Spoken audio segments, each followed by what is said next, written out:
Hello every one, welcome to Valli vlog. So இன்றைக்கி வந்து என்ன விலாக் பார்க்க போகிறீங்க பார்த்தீங்கன்னா, மண்டே விலாக் தான் பார்க்க போகிறீங்க. ஸோ வந்து மதியானம் என்ன லன்ச்சு அப்படி செய்கிறேன்ட்டு அதையும் நான் உங்களுக்கு காமிச்சிடுறேன். எல்லார் வீட்லேயும் இன்றைக்கி நீங்கள் நியூஸ் பார்த்துட்ருப்பீங்க.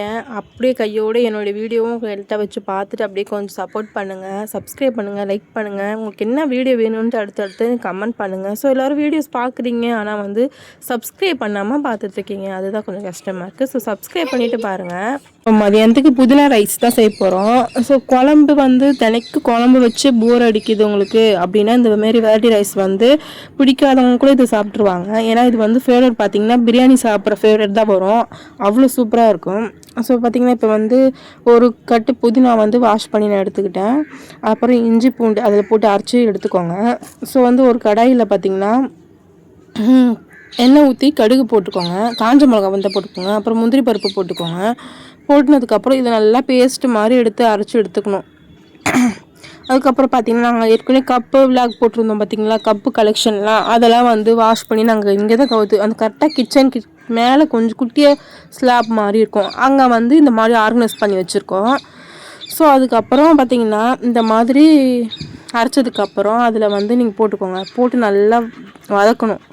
எல்லாத்தையும் போட்டு வதக்குனதுக்கப்புறம் கடுகு, காஞ்ச மிளகா, முந்திரி பருப்பு எல்லாத்தையும் போட்டு வதக்குனதுக்கப்புறம் இந்த அரைச்சி வச்ச கிரேவியும் அதை ஊற்றிக்கணும்.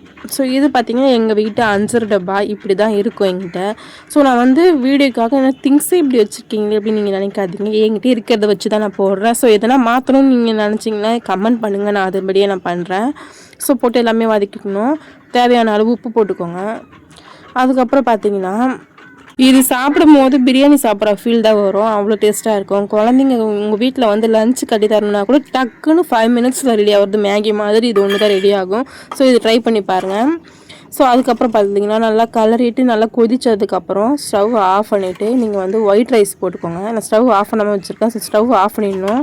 ஆஃப் பண்ணிவிட்டு இந்த மாதிரி ரைஸ் வந்து உதிரி உதிரியாக பட்டி போட்டுக்கோங்க. ஸோ வந்து பிரியாணி ரைஸ் இருக்குது பார்த்திங்களா, பாஸ்மதி ரைஸ்னு சொல்லுவாங்களே, அதை கூட நீங்கள் போட்டுக்கலாம். அது இன்னமும் சூப்பராக இருக்கும். ஸோ நாங்கள் வந்து செஞ்சு முடிச்சாச்சு. செஞ்சு முடிச்சுட்டு நாங்கள் எல்லாருமே சாப்பிட போகிறோம். நீங்களும் இதுமாரி பண்ணி செஞ்சு சாப்பிடுங்க, ட்ரை பண்ணுங்கள். ஓகே, பாய்.